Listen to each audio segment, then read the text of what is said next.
Bapak-bapak, ibu-ibu, saudara-saudara kaum muslimin rahimakumullah. Dunia ini penuh dengan berbagai macam kesibukan. Sejak dari petani yang turun ke ladang, pedagang yang berangkat ke pasar, pelajar yang menuju sekolah, sampai kepada pegawai yang berangkat ke kantor, seluruhnya tidak lain untuk mencari sesuatu yang bernama bahagia. Setiap orang menginginkan kebahagiaan, dan tidak seorang pun menginginkan kesengsaraan dalam kehidupan ini. Namun nyatanya tidak setiap orang yang ingin bahagia mengetahui jalan yang harus ditempuhnya untuk sampai kepada kebahagiaan itu.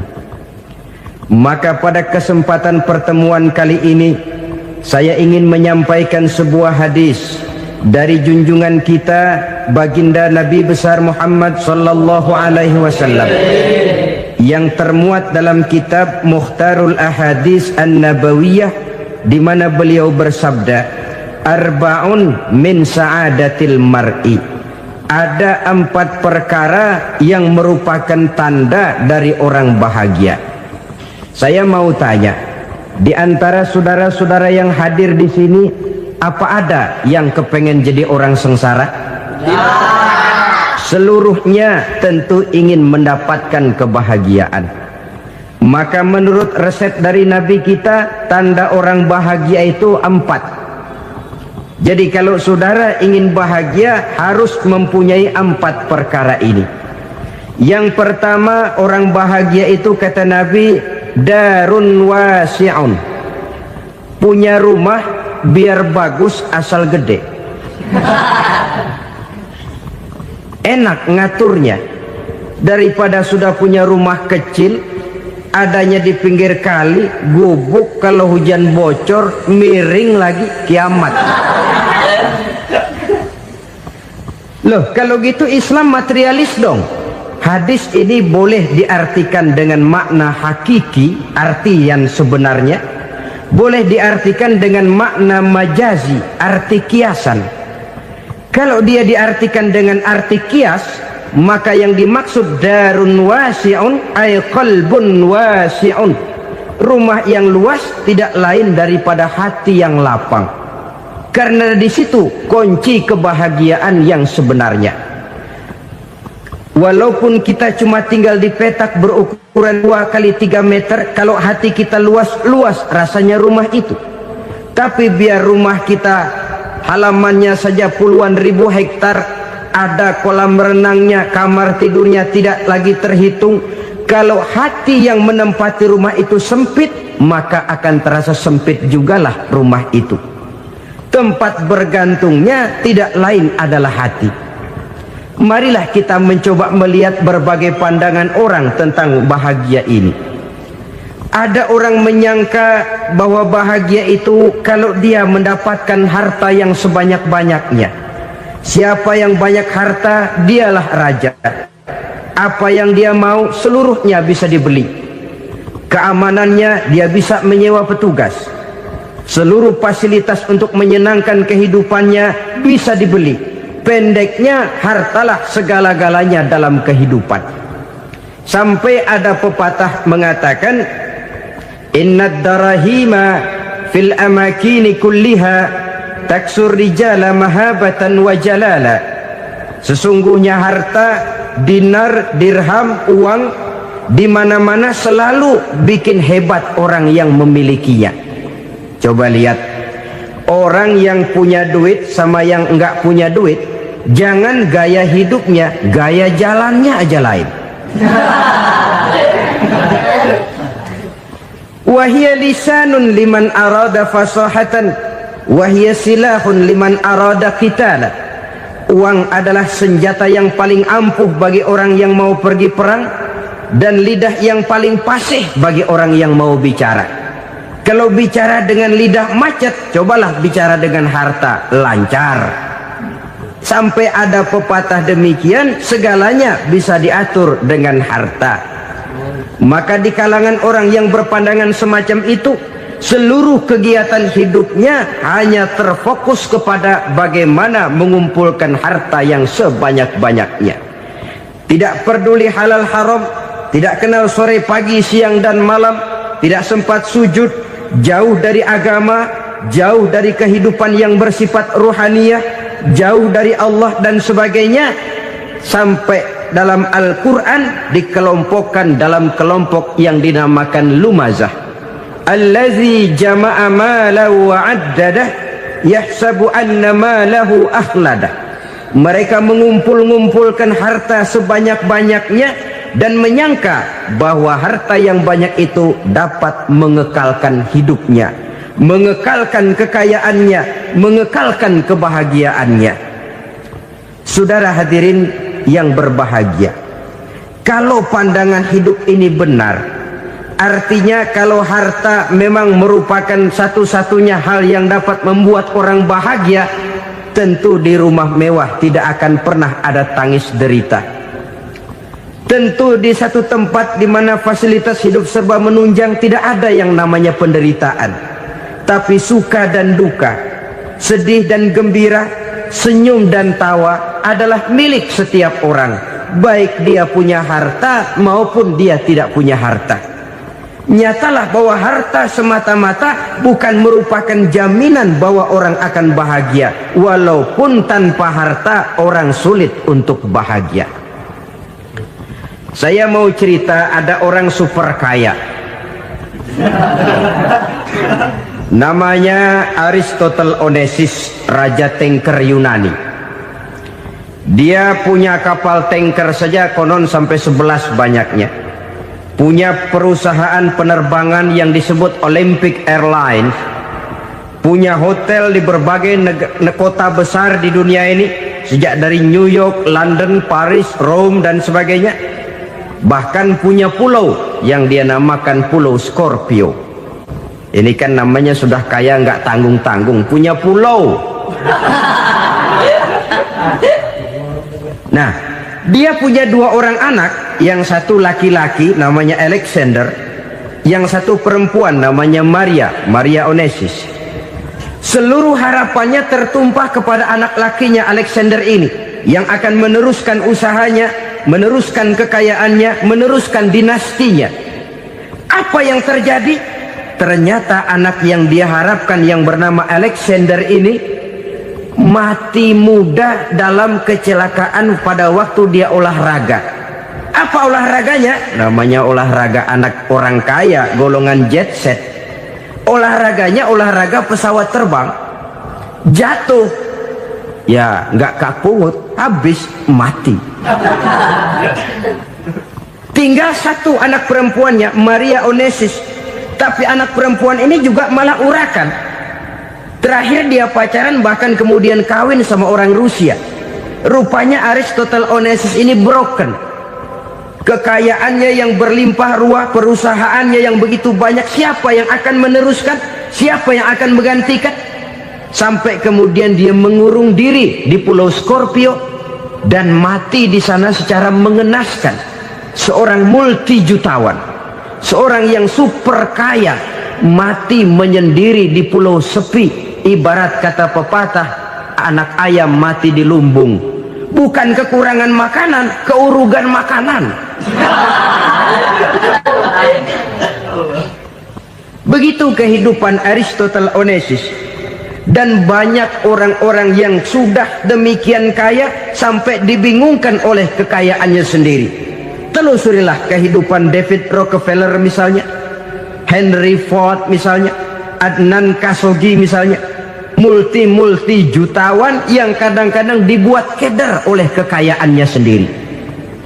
Pantas ketika Imam Ali ditawarkan orang, "Ya Ali, kalau kepadamu disuruh pilih ilmu atau harta, kau pilih mana?" Ya jelas pilih ilmu dong. Kenapa? Pertama, ilmu kalau kita berikan kepada orang lain tambah. Tapi harta kalau kita berikan kepada orang lain kurang. Saudara punya uang 10.000, dibagi orang 5.000, jelas uang saudara berkurang. Tapi saudara punya ilmu, diberikan kepada orang lain bisa, saudara pun makin mantap. Tidak lantas jadi bodoh karena ngajarin orang. Saudara bisa Fatihah lalu mengajarkan orang Fatihah. Orang bisa, saudara pun makin hafal. Tidak lantas setelah diajarin orang ilmunya hilang. Begitu datang dia minta orang, tolong ajarin saya Fatihah, udah habis, nggak ada.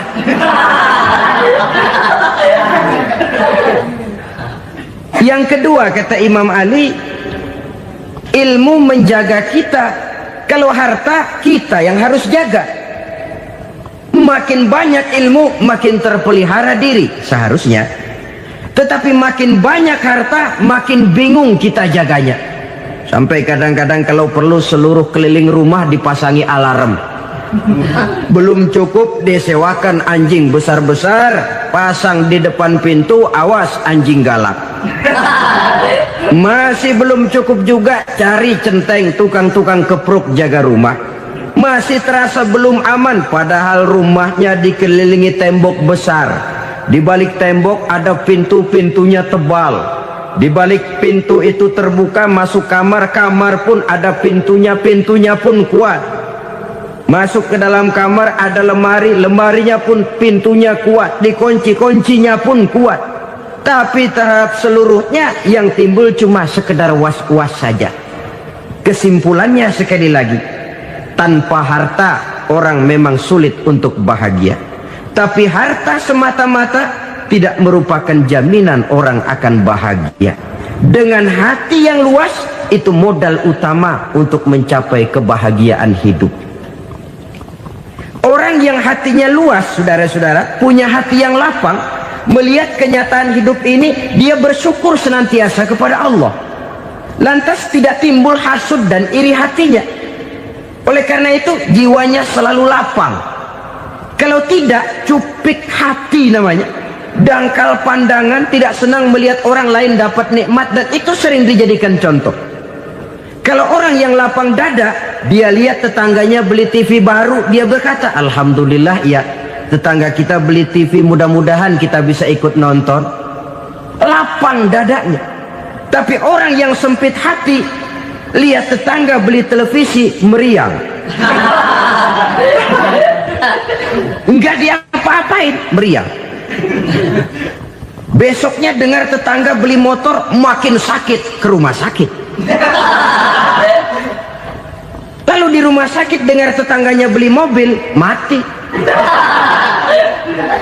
Disiksa oleh perasaannya sendiri. Orang kalau hati sudah sempit dalam hidup, kemanapun dia pergi, sempit rasanya medan kehidupannya. Kemudian kita melihat juga ada orang yang menilai bahwa bahagia itu katanya kalau punya kedudukan yang tinggi, pangkat yang agung, wibawa yang besar. Mungkin betul, tapi mungkin juga tidak. Bergantung kepada hati orang yang punya pangkat itu. Sama dengan harta tadi. Harta akan membawa bahagia kalau dia jatuh ke tangan orang yang berhati lapang. Tapi harta akan jadi bencana kalau jatuh ke tangan hati orang yang sempit. Pangkat akan membawa bahaya kalau jatuh di tangan hati orang yang sempit.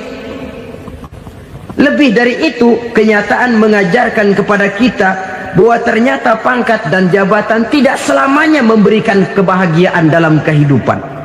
Bahkan resikonya kelewat besar. Beberapa bukti kita bisa ambil dari para pemimpin dunia yang menjadi korban lantaran pangkat dan jabatan yang disandangnya. Saudara ingat Presiden Abraham Lincoln dan John Kennedy dari Amerika? Dibunuh orang. Park Chung-hee dari Korea Selatan, Ziaur Rahman dari Bangladesh, Anwar Sadat dari Mesir, terakhir Indira Gandhi dari India, menjadi korban dari pangkat dan jabatan yang disandangnya dari orang-orang yang tidak senang dia memegang jabatan itu. Dia akan mudah mengundang bencana. Sehingga pantas kalau seorang presiden terkemuka Amerika, Harry Truman namanya, dia mengatakan jabatan presiden itu, kata dia, seperti orang nunggang macan, naik macan. Harus kita taiki, kalau enggak dia bakal nerekam kita, ngeri katanya. Adapun orang yang hatinya lapang, Kalau dia menerima pangkat dan jabatan, dianggapnya itu satu kesempatan untuk berbuat baik. Tapi orang yang berhati sempit, menerima pangkat dan jabatan, bukan kadang-kadang menerima, malah berusaha setengah mati mencapai dengan segala cara. Kalau perlu jilat atas, jilat atas. Jadi golongan sumuhun dawu. Jadi kelompok kulon nuwun, yes sir, yang kerjanya cuma oke bos. Kalau perlu jilat atas, jilat atas. Kalau perlu injak yang bawah, injak yang bawah. Perlu sikut kiri kanan, sikut kiri kanan. Yang penting pangkat dapat, jabatan dapat.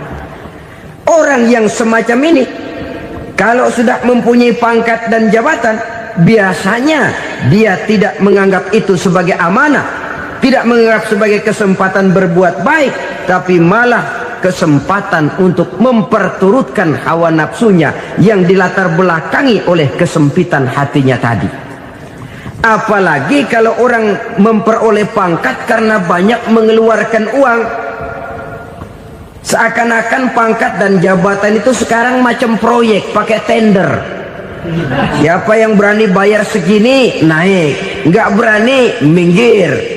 Padahal logikanya, kalau orang mencapai satu jabatan karena banyak mengeluarkan uang, hampir bisa dipastikan bahwa setelah jabatan itu dia pegang, langkah pertama yang akan dilakukannya ialah berusaha bagaimana uang yang dia keluarkan supaya kembali. Ya paling kurang pulang modal dulu dong. Soal mikirin rakyat soal nanti, tapi ini modal harus pulang. Itu celakanya kalau orang memperoleh pangkat dan jabatan cuma karena banyak mengeluarkan uang. Jarang orang yang mempunyai keyakinan dan pandangan bahwa pangkat dan jabatan merupakan amanah. Jadi sekali lagi, pangkat dan jabatan mungkin saja membawa kebahagiaan kalau jatuh ke tangan orang yang berhati lapang. Tapi bisa jadi bencana kalau dia jatuh ke tangan orang yang mempunyai hati yang sempit. Dan lagi-lagi stresnya hati yang lapang. Lalu sebagian orang, saudara, ada yang berpandangan katanya bahagia itu kalau jadi orang terkenal, mempunyai popularitas, menjadi idola di kalangan remaja, di kalangan orang tua, di segala lapisan masyarakat.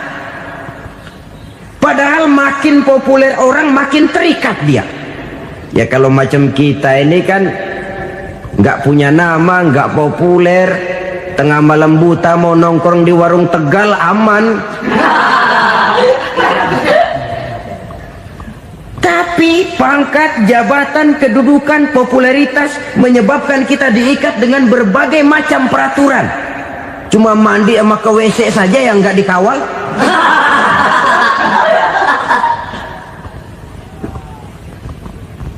Benarkah popularitas, ketenaran membawa kebahagiaan?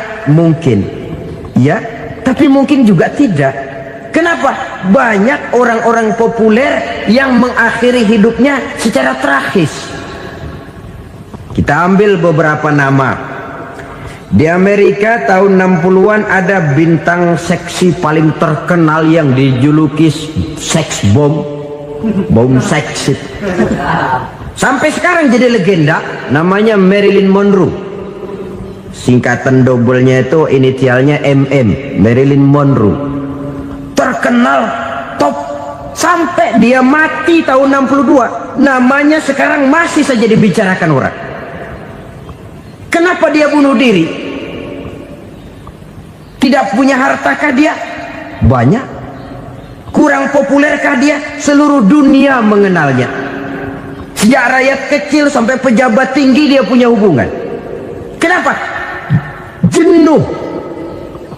Dia terlahir dalam keadaan yatim. Setelah itu tidak lama dia berangkat remaja, ibunya meninggal.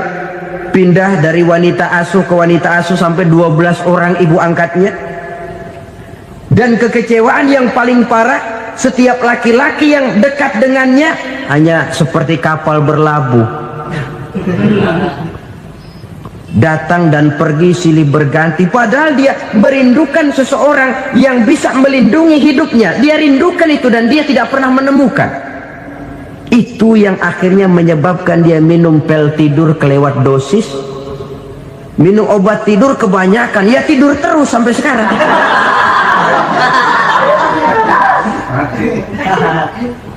Dia mengakui, saya telah memiliki ketenaran, tapi saya tidak pernah hidup dalam ketenaran itu.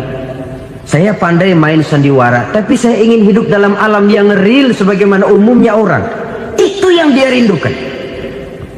Menyusul jejak yang namanya Marilyn Monroe ini, Billie Holiday, saudara kenal tentu, di rumah sakit dirawat.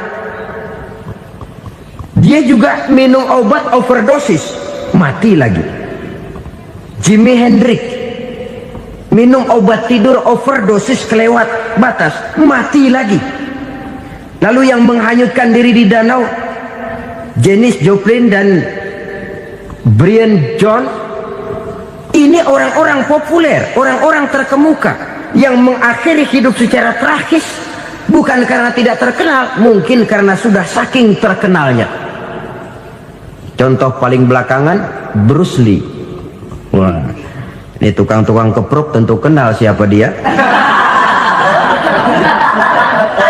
Sampai sekarang pun tabir kematiannya masih merupakan misteri. Dan yang masih hidup juga menunjukkan gejala yang aneh. Michael Jackson, rumahnya di Beverly Hills itu dijaga sedemikian rupa, dan dia selalu curiga kepada setiap makanan harus steril, bersih dari segala macam kimia. Kemana dia pergi, itu tukang-tukang keprok sudah selalu menjaga dan mengawal, dan dia seakan takut menunjukkan mukanya yang asli. Hingga kalau tampil ke tengah di luar show, dia kadang memakai pakaian yang tidak menunjukkan dia yang sebenarnya, takut dikenali orang. Ternyata popularitas sering jadi momok yang meracuni kehidupan manusia. Oleh karena itu, benarlah junjungan kita pada saat beliau mengajarkan orang akan bahagia kalau dia mempunyai hati yang lapang. Nah, sekarang masalahnya untuk mendapatkan hati yang lapang, caranya bagaimana? Kita kembali kepada konsep Quran. Allah mengajarkan, ala inna bi dzikrillahi tatmainnul qulub. Ketahuilah bahwa dengan banyak mengingat Allah, hati akan tenang, jiwa akan lapang. Dengan kata lain, dekat dengan agama, merasakan kehadiran Allah dekat dalam hidup. Itu muara pertama untuk mencapai hati yang lapang. Ala inna bi dzikrillahi tatmainnul qulub. Jangan macam orang sekarang ingin mendapatkan ketenangan lalu tapak di puncak gunung, di gua-gua, di tempat sepi. Iyalah kalau nggak ada ular. Kalau tergigit ular berbisa, ketenangan belum, mati jelas itu. Islam positif untuk mendapatkan ketenangan. Ala inna bi dzikrillahi tatmainnul qulubi. Bahwa ketahuilah bahwa dengan banyak mengingat Allah, hati akan tenang, jiwa akan lapang, nuansa pikiran akan luas. Karena yang namanya bahagia ada dimanapun manusia berada. Di kampung ada bahagia, di kota ada bahagia, di ngarai, di lembah, di gunung, di hutan, di lautan, di angkasa luar, dimanapun bahagia itu ada kalau kita bermodalkan hati yang lapang ini. Dan hati akan lapang kalau kita dekat dengan agama. Dekat dengan harta buat sementara hati mungkin tenang, tapi ketenangan yang relatif dan temporer. Apalagi orang tiap kali tambah harta, tiap kali tambah rencana, itu wajar.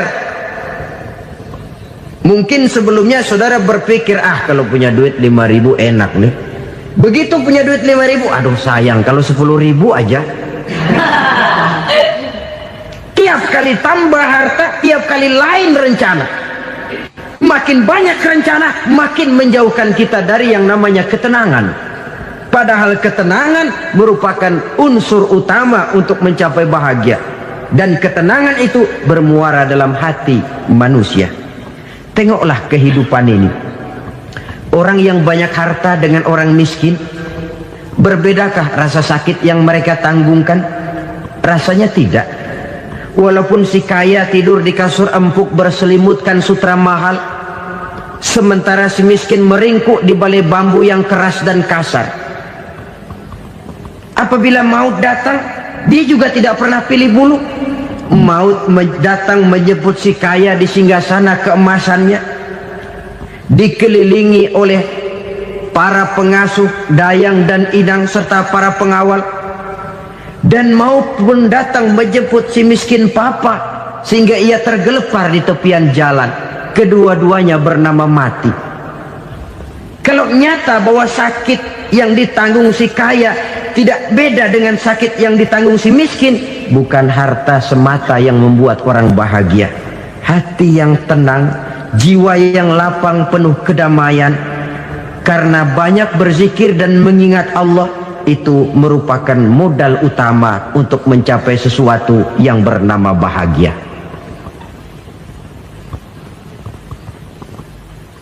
Saudara hadirin yang saya hormati, inilah yang pertama dari 4 ciri yang digambarkan oleh Nabi tentang tanda-tanda orang bahagia.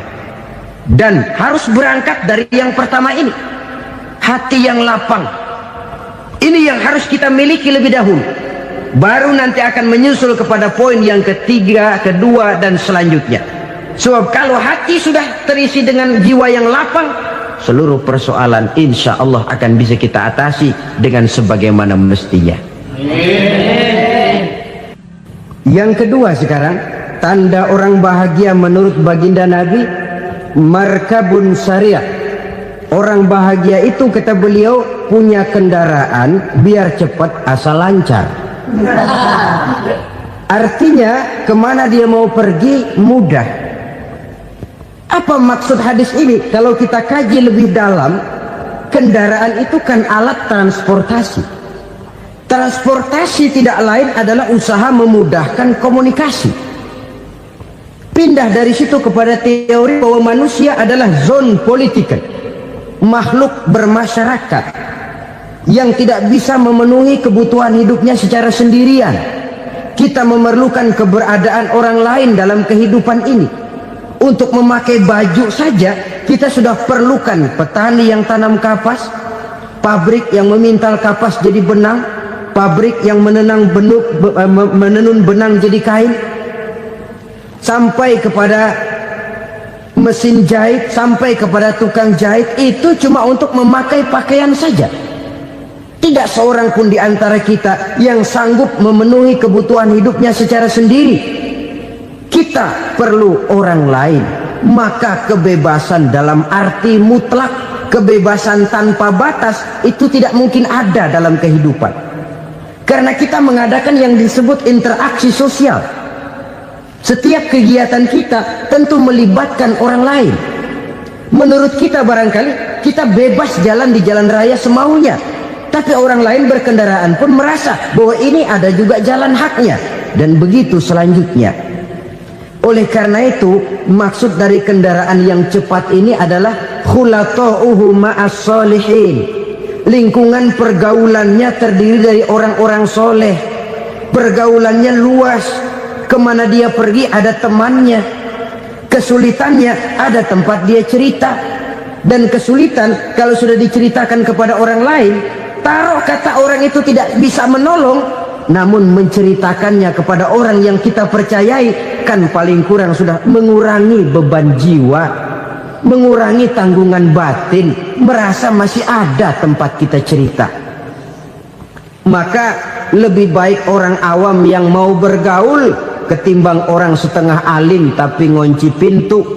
Sebab nantinya akan timbul sikap picik, cupik pandangan, dan tidak luas menghadapi kenyataan dalam kehidupan ini. Namun yang harus kita garis bawahi, pergaulan memang mesti luas. Namun jangan sekali-kali lupa bahwa pergaulan sangat besar pengaruhnya dalam ikut membentuk kepribadian manusia. Sehari-hari bisa kita bilang Kalau kita dekat sama tukang minyak wangi, sekalipun nggak dibagi minyaknya, baunya tentu dapat. Betul? Tapi dekat sama tukang elas, walaupun nggak kena apinya, asapnya mesti kena. Kalau Syauqi mengatakan lebih jelas lagi, man asyaral asyrafa asya musyarrafan wa muasyiral anzali ghairu musyarrafin.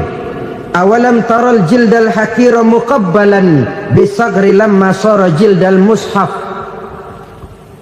Siapa yang bergaul dengan orang mulia, dia bakal ikut menjadi mulia. Tapi siapa yang berteman dengan orang hina, dia tidak bakal ikut menjadi mulia. Tidakkah kau lihat, kata Syauqi, kulit kambing yang hina pun dicium orang ketika menjadi kantong Quran. Kulit kambing hina, kalau dia sendirian gak ada yang mau cium. Tapi begitu dia bergaul dengan Quran, menjadi kantong Quran, dipakein minyak wangi, ditaruh di tempat yang tinggi, mau diambil dicium dulu, dibawa dengan penuh hormat dan hati-hati. Kulit kambing yang hina lantaran berteman dengan Quran, numpang mujur. Tapi coba lihat kalau kulit kambing berteman dengan kayu, jadi beduk, habis. Zohor dikemplang, asar dipukul. Itu pun sedikit saja, cuma salah milih teman. Yang temannya Quran dihormati orang, yang temannya kayu lantaran jadi beduk, gelap-gelap subuh orang udah kemplangnya.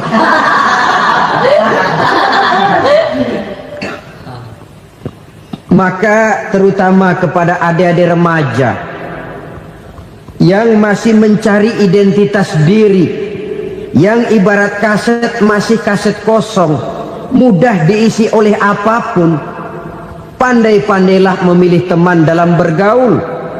Karena banyak orang yang tadinya baik-baik, ketika terseret dalam pergaulan dengan orang yang tidak baik, kebaikannya menjadi lentur dan luntur.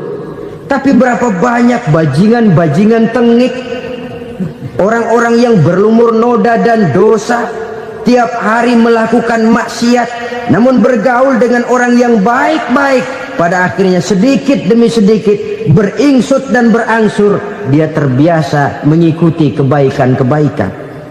Saya tekankan ini kepada remaja karena mereka masih mencari identitas diri.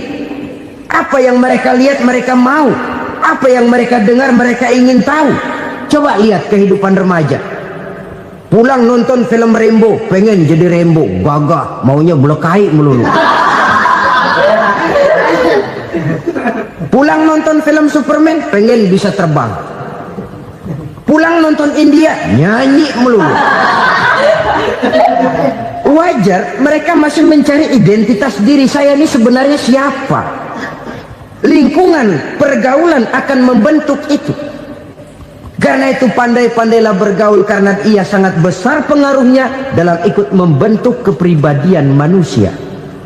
Apalagi sifat yang jelek lebih cepat menularnya ketimbang sifat yang baik. Sifat yang baik, watak yang soleh itu lambat sekali untuk menular. Tapi yang tidak baik, kan prosesnya mah kalau remaja biasanya mula-mula dengar. Karena dengar lalu pengen tahu. Karena pengen tahu lalu ngeliatin. Begitu ngeliatin kan pengen nyobain. Setelah nyobain ketagihan. Nah, ini prosesnya. Yang namanya ganja, morfin, narkotik awalnya kan begitu. Mula-mula dengar katanya kalau sudah fly to the sky, sudah melayang ke langit katanya, disitulah puncak kebahagiaan. Mulanya cuma dengar. Karena dengar pengen tahu. Karena pengen tahu lalu ngeliat, kumpul sama orang yang suka ngeganja. Setelah ngeliat, nah pengen ngerasain. Begitu ngerasain enak juga, ketagihan. Kalau sudah ketagihan jadi penyakit kronis, bisa merembet kepada yang lain. Iya, kalau orang tuanya mampu untuk beli morfin, beli ganja. Kalau tidak kan pikirannya ngayap, jemuran siapa ya gue sabet.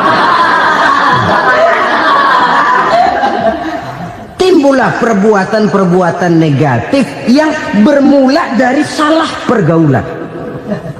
Apalagi buat adik-adik remaja yang tinggal di kota-kota besar, yang pengaruh budaya, pengaruh kesenian, pengaruh struktur kehidupan yang nampak makin individualistis, di mana persaingan tajam, tensi ekonomi tinggi, orang mudah mengalami stres. Pandai-pandailah dalam bergaul, sekali lagi, karena ia sangat besar pengaruhnya dalam ikut membentuk kepribadian manusia. Orang bahagia punya kendaraan yang cepat, artinya punya pergaulan yang luas, dan lingkungan pergaulannya terdiri dari orang-orang yang soleh.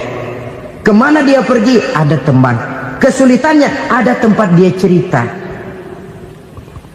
Tapi kalau sudah menyendiri, hidup sendiri, kesulitan dipikiri sendiri, bisa mati belum waktunya. Tidak ada tempat berbagi rasa, tidak ada tempat bercerita, tidak ada tempat mengurangi beban dalam kehidupan. Pantas betul kalau Islam sangat menggalakkan dan menganjurkan orang kalau sudah sampai waktunya itu untuk melangsungkan nikah. Kata Nabi, ya ma'syaras syabab man istata'a minkumul ba'at falyatazawwaj. Hai para pemuda, kalau sudah mampu memberi nafkah, kawinlah, nikahlah kamu. Kenapa? Sudah ada teman hidup, tempat berbagi rasa. Kesulitan kalau ada tempat cerita akan lebih ringan ketimbang kita telan sendiri, walaupun bobot kesulitannya sama beratnya. Saudara-saudara kaum muslimin rahimakumullah, inilah ciri yang kedua, punya kendaraan biar cepat asal lancar. Kemana kita mau pergi gampang. Dengan kata lain, setelah hati yang luas, pergaulan yang luas. Dua. Yang ketiga sekarang, tanda orang bahagia itu menurut Nabi, misbahun mudhi'un, punya lampu yang terang. Oh, itu enggak problem. Sekarang sudah zamannya listrik masuk desa, Pak. Lampu sudah terang semua. Betul, kalau itu yang dimaksud. Tapi tidak cuma itu. Karena lampu yang dimaksud di sini, lampu yang akan menerangi seluruh perjalanan hidup.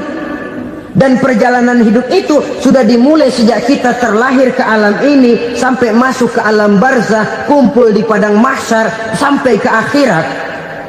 Lampu yang menerangi itu yang diperlukan. Kalau lampu, katakanlah yang paling top sekarang kan lampu jenis Mercury. Taruhlah itu di rumah kita, dia cuma menerangi rumah kita, menerangi hati pun tidak sanggup.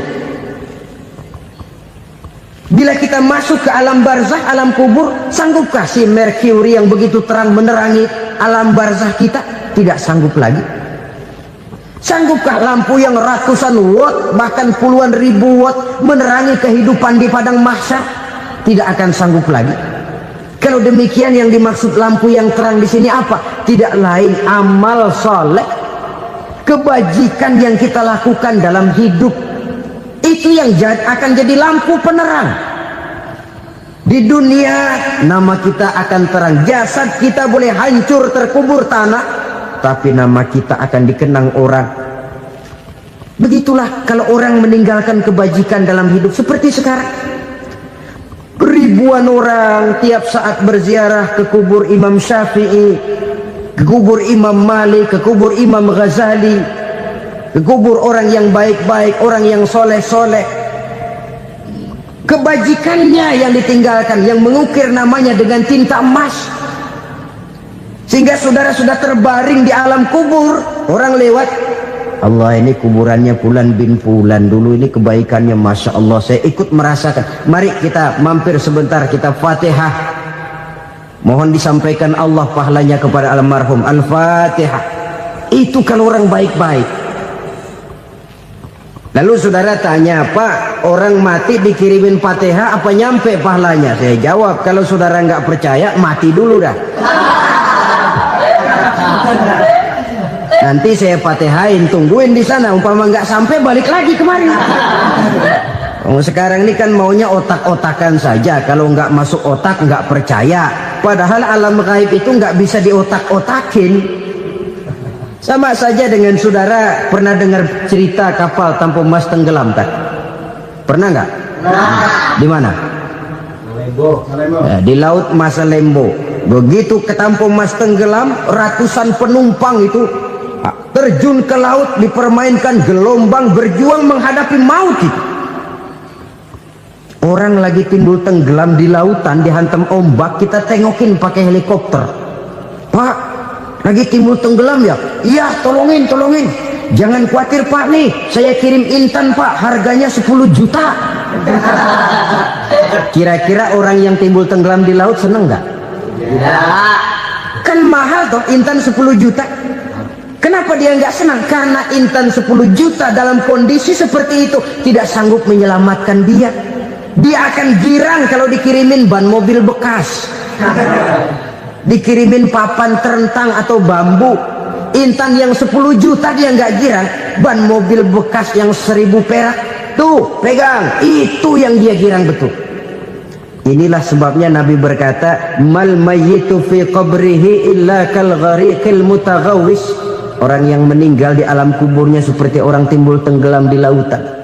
Yantaziru da'watan min ahli, menunggu doa dari keluarganya yang masih hidup. Duh, bapak saya sudah meninggal, saya sayang benar sama dia. Kirimin kulkas ke kuburannya Itu sama saja dengan tadi orang tenggelam di lautan dikirimi intan yang harganya 10 juta, tidak sampai.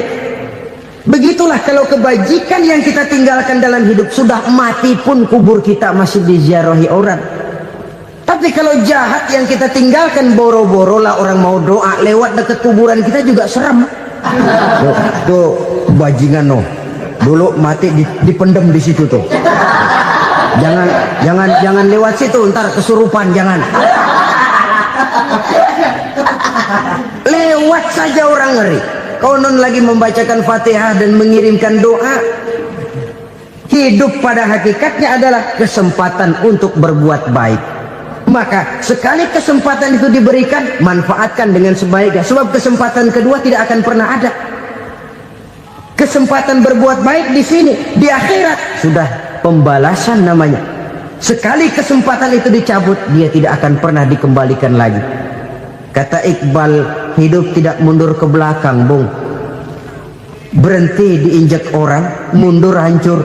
Tidak ada kata mundur dalam hidup ini. Berhenti diinjak orang, mundur kecebur.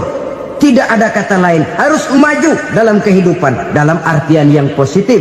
Hidup adalah kesempatan untuk mengumpulkan kebajikan yang sebanyak-banyaknya. Di situ nilai daripada manusia. Sekarang ini memang nggak kelihatan kok, orang yang banyak pahala sama yang banyak dosa nggak kelihatan kok. Barangkali kalau habis bikin dosa palanya pada benjol, mungkin orang takut sama dosa. Tapi sekarang sama saja, orang yang banyak dosa dengan yang nggak banyak dosa jalan bareng dari belakang, sama, nggak kelihatan beda. Tapi ada waktunya di mana pahala memegang peranan, di mana dosa diperlihatkan. Sama saja kalau kita bawa mobil siang, lampu kan nggak begitu berfungsi. Apa lalu bilang, alah ini lampu berat-beratin, copot-copotin aja dah. Tidak perlu begitu. Kenapa? Pada suatu saat malam senja akan datang. Bila matahari terbenam, senja pun datang, gelap mulai merayap, disitulah baru terasa perlunya lampu. Pahala begitu. Sekarang orang yang nggak ada pahalanya nggak kelihatan dalam kehidupan. Tapi pada suatu saat senja kehidupan akan datang. Ajal merenggut nyawa, malam merayap, dan hidup mulai diliputi kegelapan di alam barzakh. Dikala itu kalau nggak punya lampu, alangkah malangnya kita. Sebab amal yang baik, kata Nabi, di alam barzakh itu akan diciptakan menjadi perempuan yang cantik menemani kita. Amal yang jahat akan menjadi orang yang paling jelek nemenin kita. Udah di tempat gelap yang nemenin jelek.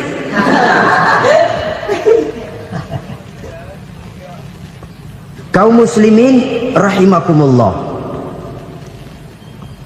Kalau demikian masalahnya, tergantunglah kita pandai memanfaatkan waktu. Al-waktu kasayf, waktu itu cepat sekali. Yang namanya waktu itu tahu-tahu. Tahu-tahu udah tahun 87. Tahu-tahu udah begitu. Tahu-tahu yang kemarin anak-anak, sekarang udah pada punya anak.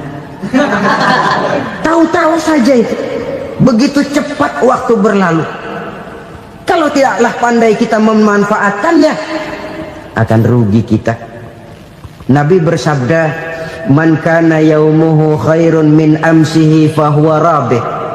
Barang siapa yang hari ini lebih baik daripada hari kemarin, itu orang untung. Hari ini lebih baik daripada kemarin, bulan ini lebih baik dari bulan kemarin, tahun ini lebih baik dari tahun kemarin, itu orang yang beruntung. Tahun kemarin sembahyangnya maghrib doang, sekarang udah tambah isya. Tahun kemarin cuman Idul Fitri aja ngancem bener, sekarang udah tambah Jumat, lalu tambah lagi maghrib, tambah lagi isya, dan selanjutnya. Hari ini lebih baik daripada kemarin, itu orang yang beruntung. Wa man kana yaumuhu mislu amsihi fahuwa khasir. Lalu barang siapa yang hari ini sama saja dengan hari kemarin, itu orang rugi. Hari ini sama dengan kemarin, rugi itu. Bulan ini begitu, bulan kemarin begitu, tahun ini begitu, tahun lalu juga begitu. Rugi itu orang. Rugi apa? Rugi umur. Umur tambah, amalan gak pernah tambah. Dan saya pikir lebih merupakan azab ketimbang nikmat kalau orang dikasih panjang umur cuma untuk numpuk dosa. Mending mana? Panjang umur banyak dosa sama pendek umur dikit dosa? Mending mana? Mending mana? Ya, paling mending tentu panjang umur banyak pahala. Tapi kalau tidak, sekali lagi, lebih merupakan azab ketimbang nikmat kalau orang diberikan panjang umur tapi cuma untuk sekedar menumpuk dosa. Kehilangan kesadaran bahwa dunia bukan terminal akhir dari satu perjalanan. Dia cuma halte di mana kita berhenti sebentar untuk menuju kepada terminal yang hakiki. Saudara-saudara kaum muslimin rahimakumullah, inilah lampu yang akan menerangi kehidupan, amal yang kita lakukan di dalam kehidupan. Jadi yang dimaksud dengan lampu yang terang, kebajikan yang kita kerjakan dalam hidup. Nah, setiap orang di awal tadi saya bilang ingin bahagia. Bahagia itu kan hakikatnya kumpulan senang dan selamat. Senang, selamat. Apa bedanya? Senang tapi tidak selamat, nggak bahagia. Selamat tapi nggak senang, nggak bahagia orang. Contoh, kalau orang korupsi, duitnya banyak, senang dia, tapi keselamatannya. Ada tentara baris di samping rumahnya udah bingung, padahal tentara latihan. Tentara cuma latihan, dia bingung. Senang, tapi karena keselamatannya tidak terjamin, dia tidak bahagia.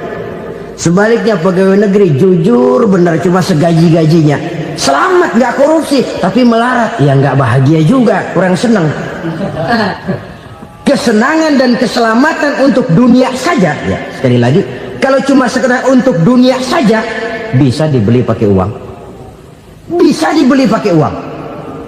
Saudara ingin selamat, bisa dibeli pakai uang. Saudara ingin senang, bisa dibeli dengan uang.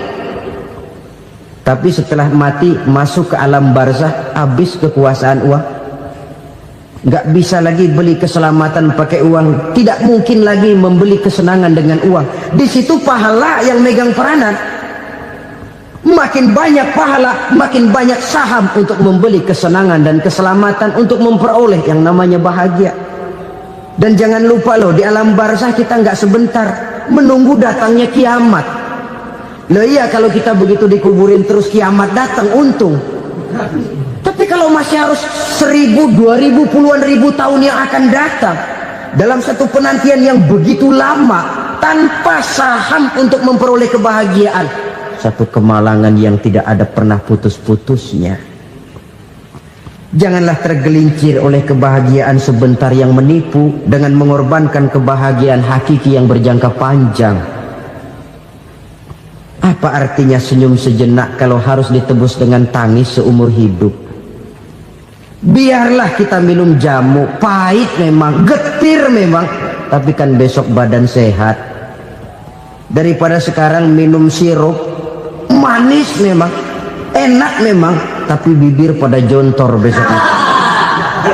Sirawan, batuk, nggak karu-karuan.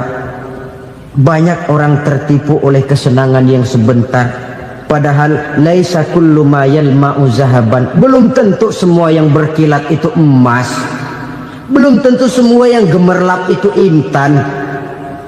Karena itu marilah manfaatkan kesempatan yang diberikan Allah ini untuk mengumpulkan kebajikan yang sebanyak-banyaknya. Yang terakhir sekarang, yang keempat, tanda orang bahagia kata Nabi. Zaujatun salihah. Orang bahagia itu tanda yang keempat kata Nabi, punya istri biar cakep asal taat. Sudah surga itu sudah. Cakep taat. Istri kayak gitu, kalau belum mati jangan dikuburin dulu. Sudah cakep taat lagi, tapi kadang-kadang enggak, udah jelek ngadat melulu. Apa yang mau dipilih? Sebab itu Quran mengatakan istri pakaian untuk suami, suami pakaian untuk istri. Kenapa suami istri diibaratkan pakaian? Alangkah tingginya gaya bahasa Quran ini. Suami istri teman hidup, hidup perjalanan panjang. Sejak kita dalam rahim sudah ada hidup kan di sini. Sampai ke alam dunia, masuk ke alam barzah, kumpul di padang mahsyar, sampai menuju akhirat, itu perjalanan hidup. Carilah istri atau suami teman hidup yang membawa manfaat tidak hanya kehidupan di dunia ini, sampai di alam barzah, sampai di padang mahsyar. Suaminya mungkin meninggal lebih dulu, atau istrinya mungkin meninggal lebih dulu, tapi suami atau istri yang masih hidup berbuat kebajikan. Suami saya meninggal, ada hartanya, saya sedekahkan, niat pahala untuk almarhum suami saya. Ini teman hidup, tidak dibatasi dan tidak bisa dipisahkan oleh maut sekalipun.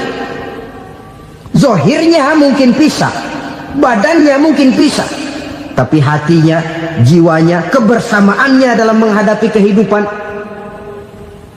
Karena itu saudara-saudara, bahasa Quran indah. Suami istri diibaratkan seperti pakaian. Apa fungsi pakaian? Pertama, pakaian jadi kebanggaan.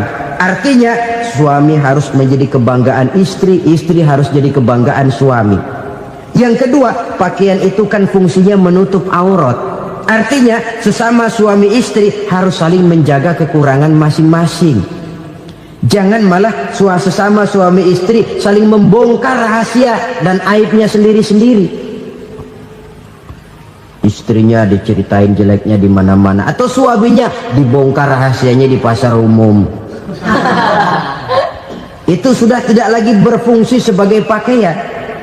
Kenapa semua ini diperlukan? Karena kita menyadari bangsa yang baik terdiri dari masyarakat yang baik.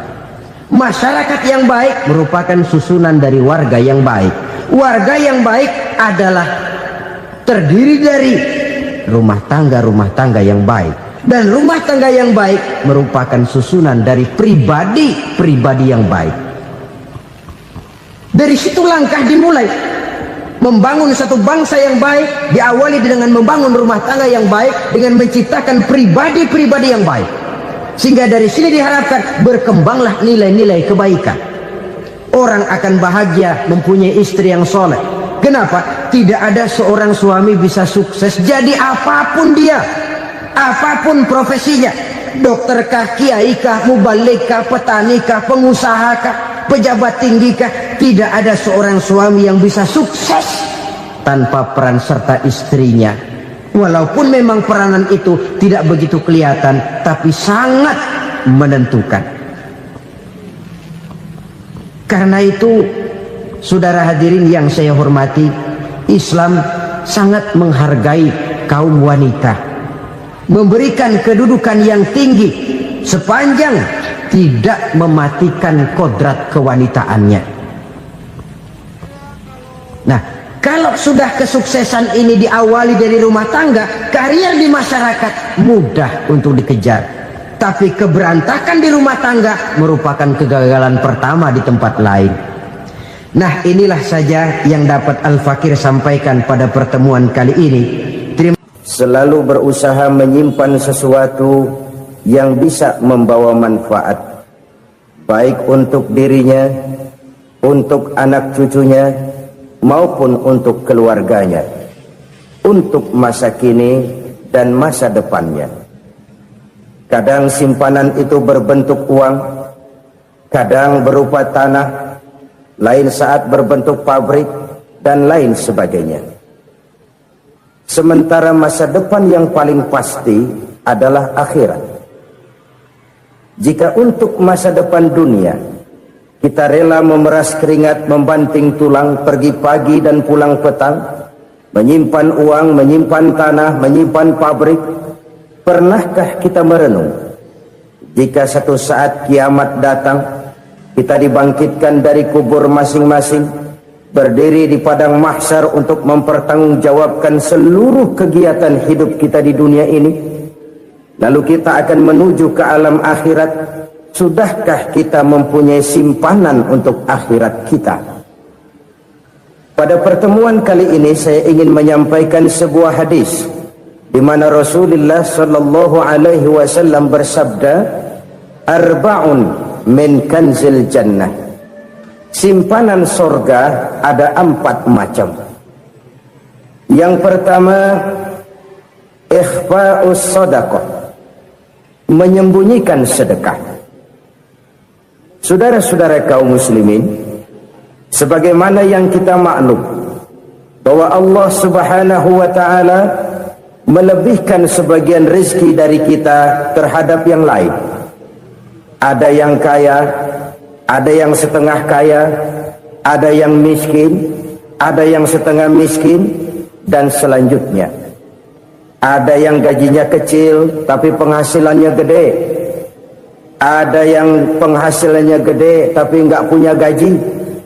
Ada juga yang memang gajinya gede dan penghasilannya gede.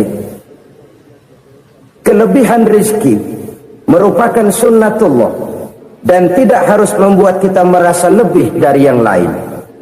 Bahkan sebaliknya, kelebihan itu harus membuat kita ringan tangan untuk menolong mereka yang memang memerlukan pertolongan. Kalau saudara diberikan ilmu, maka pertanyaan akhirat cuma satu: ilmumu kau amalkan untuk apa? Kalau saudara diberikan umur yang panjang, pengadilan akhirat juga bertanya satu: umurmu kau habiskan di mana? Tapi kalau saudara diberikan harta, pengadilan akhirat akan bertanya 2: hartamu kau dapat dari mana? Kau belanjakan kemana? Dari mananya ditanya, dan kemananya juga ditanya. Oleh karena kita akan dimintakan pertanggungan jawab, maka amanah yang bernama harta ini harus kita gunakan dengan sebaik-baiknya. Ada penggunaan yang merupakan kewajiban, itu zakat namanya. Ada penggunaan yang sewaktu-waktu, itu infak namanya. Ada yang lebih sewaktu-waktu lagi, dan itu sedekah namanya. Zakat dia terikat oleh haul dan nisab, oleh putaran batas waktu dan ukuran dari harta itu sendiri. Sedangkan infak terikat oleh situasi dan kondisi perekonomian seseorang. Sedangkan sedekah tidak terikat dengan apapun. Dalam kondisi seperti apapun kita bisa melakukan sedekah dengan yang terkecil sekalipun. Sampai-sampai Rasulullah sallallahu alaihi wasallam mengajarkan, la tahqiranna minal ma'rufi syai'an walau an talqa akhaka biwajhin talik. Atau ada hadis, tabassumuka fi wajhi akhika laka shadaqah. Senyumanmu kepada temanmu adalah sedekah. Jadi untuk melakukan sedekah tidak harus dalam berbentuk uang. Dengan ilmu kita bisa sedekah, dengan tenaga kita bisa bersedekah, dengan pikiran kita bisa bersedekah, bahkan senyum kepada teman itu pun sedekah. Jadi kalau sedekah dengan uang memang belum punya uang, nyengir aja banyakin. Itu asal pada tempatnya, jangan lalu ketemu tiang listrik cengengesan. Tentu tidak pada tempatnya dan tidak wajar. Nah, sedekah yang paling dicintai Allah adalah sedekah yang disembunyikan. Artinya, jauh dari sifat riya. Kan kadang-kadang ada orang sedekah itu disebutkan namanya, apa tidak bagus? Kalau memang niatnya ikhlas, ya bagus-bagus saja untuk memberikan sugesti kepada yang lain. Si Fulan bin Fulan nyumbang sekian, diumumkan. Boleh kalau niatnya untuk memberikan rangsangan kepada yang lain supaya dia menyumbang lebih besar dari orang tadi.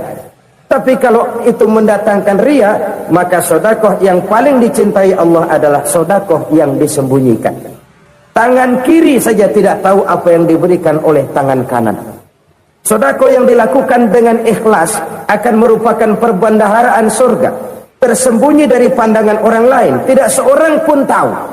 Karena memang sikap yang baik adalah melupakan kebaikan dan mengingat kesalahan. Itu salah satu ciri orang bahagia. Orang yang selalu mengingat kesalahannya dan berusaha melupakan segala kebaikannya. Kalau dia akan berada kebaikan, dia tidak bisa ikut, dia merasa rugi karena dia merasa belum pernah berbuat baik. Tapi kalau akan melakukan kesalahan baru, dia ingat kesalahan yang sudah-sudah, sehingga terhalang baginya untuk melakukan satu kesalahan baru.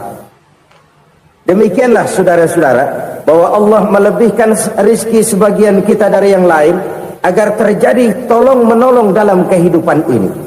Jadi kesenjangan yang nature, kesenjangan yang alami, itu sunnatullah. Ada yang kaya, ada yang miskin, ada yang kelas menengah. Nah, kenapa lalu sekarang kita berusaha mengentaskan kemiskinan? Oleh karena adanya kesenjangan struktural. Kalau yang kaya bisa semakin kaya, kenapa yang miskin tidak bisa naik jadi ikut sedikit kaya? Sebab pada dasarnya Islam adalah agama yang sejak turunnya sudah berupaya memerangi kemiskinan. Bahkan dikatakan kemiskinan itu mendekatkan kepada kekufuran. Orang kalau miskin udah dekat banget sama kafir. Gampang menjadi kafir. Berapa banyak saudara-saudara kita yang oleh karena soal perut, oleh karena soal materi, terpaksa meninggalkan dan menanggalkan akidahnya, menjual petunjuk yang diberikan Allah dengan kesenangan dunia yang cuma sebentar ini. Na'udzubillah summa na'udzubillah. Jadi makin kita sembunyikan satu sedekah, semakin banyak perbendaharaan kita di surga. Sedekah yang paling dicintai Allah adalah sedekah yang disembunyikan. Malahan ada seorang sufi, dia punya kebiasaan kalau pergi sholat Jumat dia bawa uang, itu uang dia taruh di bawah tikar masjid. Dia niat sedekah kepada siapa saja yang nemuin itu duit. Maksudnya apa? Supaya yang nemuin nggak tahu siapa yang punya duit itu. Demikian dia saking ingin menyembunyikan sedekahnya. Karena sifat riya itu bisa memakan amal kita sendiri. Riya itu termasuk menyebut-nyebut kebaikan kita. Orang yang suka nepuk dada, sedikit-sedikit ngitungnya kalau nggak gua.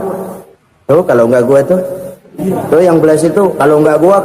Iya kalau nggak lu kenapa emang? Orang yang suka menepuk jasad, tuh biasanya memang begitu saudara-saudara. Kalau perang lagi berkecamuk, orang nggak sempat ngaku jadi pahlawan. Tapi begitu perang selesai, yang kagak kenal bedil ngaku pahlawan, mas. Itu sesuatu yang biasa. Oleh karenanya, orang-orang yang ikhlas dalam bersedekah, disembunyikannya sedekah itu, Allah cinta betul. Malahan ada hadis memberikan jaminan, inna sedaqatal mar'il muslimi tazidu fil umri wa tadfa'u mitatas su'i. Sesungguhnya sedekahnya seorang mukmin tazidu fil umri, bisa menambah umur panjang, wa tadfa'u mitatas su'i, dan menyelamatkan manusia dari mati secara su'ul khatimah. Jadi siapa yang kepengen panjang umur, banyaklah sedekah. Yang bosan hidup, pelit terus. Sedekah menambah panjang umur dan menyelamatkan manusia dari mati secara su'ul khatimah. Pak, katanya umur itu nggak bisa ditambah, nggak bisa dikurangin. Kapan? Kalau ajal sudah datang. Fa idza jaa ajaluhum la yastakhiruna sa'atan wa la yastakdimun. Kalau ajal datang tidak bisa dimajukan, tidak bisa dimundurkan. Itu kalau ajal sudah datang. Tidak bisa lagi umur ditambah dikurangi, sudah datang. Tapi kalau belum datang, itu kan haknya Allah. Mau ditambah, mau dikurangi, hak prerogatif Allah. Sebagai pencipta manusia, Allah maha kuasa dan maha mampu. Sedekah ini menambah panjang umur dan menyelamatkan manusia dari mati secara su'ul khatimah. Itu orang mati kan sama ya, kondisinya mati, nggak nafas. Tapi hakikat mati kan lain-lain. Ada yang mati itu husnul khatimah, baik akhirnya. Misalnya lagi ngaji mati, lagi sholat mati, lagi sedekah mati. Ini yang dinamakan dengan husnul khatimah, baik di akhirnya. Sebaliknya ada yang su'ul khatimah, jelek di akhirnya. Ini yang jadi catatan akhir. Lagi nyekek botol, mampus. Lagi banting kartu, modar. Su'ul khatimah, jelek pada akhirnya. Sedekah menyelamatkan manusia dari mati secara su'ul khatimah. Dan kita semua kepengen mendapat husnul khatimah, jauh dari su'ul khatimah. Oleh sebab itu yang bisa menyelamatkan kita dari penyakit itu antara lain adalah sedekah yang disembunyikan, yang dikerjakan dengan ikhlas karena Allah. Tidak karena kepengen dipuji orang, tidak karena ingin dikatakan orang pemurah, sebab orang dermawan itu orang yang memberi tanpa harus diminta. Kalau masih harus diminta, ya belum dermawan namanya, masih harus diminta. Kalau nggak diminta ya tulus, lolos, polos. Saudara-saudara kaum muslimin rahimakumullah, harta adalah amanat dan akan kita pertanggungjawabkan. Allah melebihkan rizki sebagian kita dari yang lain agar kita saling tolong menolong, bantu membantu. Nabi janjikan, siapa yang meringankan beban saudaranya muslim di dunia, Allah akan meringankan bebannya di akhirat nanti. Sebuah jaminan dari baginda Nabi. Si orang yang kita bantu barangkali tidak bisa membalas, Allah yang akan membalas lewat jalan lain yang tidak pernah kita sangka-sangka. Ada orang tanya, Pak, ini ada orang nyumbang masjid sambil marah-marah, bagaimana? Saya bilang sumbangannya aja ambil, marahnya jangan. Marahnya jangan diambil, itu urusan dia. Saudara-saudara kaum muslimin rahimakumullah, umat Islam ini kan umat yang punya potensi besar. Kadang kita merenung, kenapa kadang-kadang pembangunan masjid kok lambat sekali? Kalau hotel hari ini peletakan pertama, bulan depan peresmian. Supermarket hari ini peletakan batu pertama, minggu depan peresmian. Tapi kalau sudah yang namanya masjid, kadang-kadang peletakan batu pertama sekaligus jadi batu terakhir. 3 tahun, 4 tahun, campur nebar jalak di jalanan, duit dijaring kayak ikan sepat. Apa tidak ada orang Islam yang kaya? Banyak. Apa tidak ada pengusaha muslim yang jadi konglomerat? Ada. Lalu yang belum banyak itu yang komit terhadap nilai-nilai agamanya. Akhirnya kita jatuh jadi umat yang lemah. Belum ada pengusaha konglomerat muslim buka pabrik supermi cap bedug misalnya umpamanya atau pabrik kecap cap sorban, supaya identitas keislamannya sedikit kelihatan. Kita jatuh jadi umat yang lemah karena potensi tidak terinventarisir dengan baik. Kita ini ibarat kompor yang cuma matengin nasi orang lain. Potensi kita dimanfaatkan oleh orang lain. Ukhuwah Islamiyah kita baru terbatas kepada silaturahmi. Ukhuwah di bidang ekonomi kita lemah, ukhuwah di bidang kebudayaan kita lemah, apalagi ukhuwah di bidang politik kita lebih rapuh lagi.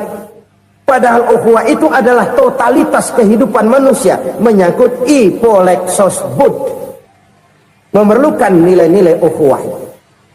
Jadi oleh karena itu mari kita menyadari, di dalam harta kita, walaupun kita yang cari, pergi pagi, pulang sore, peras keringat, banting tulang, di sana ada harta anak yatim.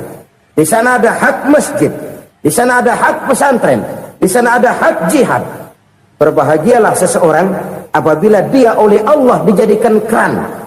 Keran itu menyimpan air, tapi tidak untuk dirinya, tapi disalurkannya kepada mereka yang memang memerlukannya. Saudara-saudara kaum muslimin rahimakumullah, ini yang pertama. Jadi perbendaharaan surga adalah menyembunyikan sedekah. Orang lain nggak tahu, kita pun nggak pernah ngitung-ngitung. Kita anggap lewat begitu saja, padahal itu deposit akhirat. Satu. Yang kedua, perbendaharaan surga itu apa? Wa kitmanul musibah, menyembunyikan kesulitan. Kadang orang takut menghadapi kesulitan, tapi makin kita merenung, hidup ini kan sebenarnya urusan. Takut sama urusan, ya jangan hidup. Tandanya orang hidup itu kalau punya urusan. Urusan melupakan problem. Problem sering menimbulkan kesulitan. Kesulitan bukan untuk ditakuti, tapi untuk diatasi dan dicarikan jalan keluarnya. Siapa sih orangnya yang nggak pernah sulit? Makin tinggi status sosialnya, makin gede urusannya. Makin tinggi kualitas imannya, makin berat tingkat kesulitannya. Cuma memang yang namanya enak itu seperti pelangi. Biang lala itu nggak pernah di atas kepala kita, di atas kepala orang melulu. Lo sih enak lo, kata kita. Dia juga bilang yang enak kan lo. Pelangi itu nggak pernah di atas kepala kita. Kata tukang beca, aduh enak ya naik Mercy. Kata tukang beca, apa yang di dalam mobil Mercy? Aduh enak bener tukang beca, di jok ngeringkuk ngorok pulas bener. Saya kamar pakai AC, sejuk, tempat tidur sutra, empuk, alga, spring bed, kulak kulik nggak bisa pulas kalau belum minum Valium, belum tidur. Enak bener tukang beca, di jok ngorok nggak tahu wetan kulon.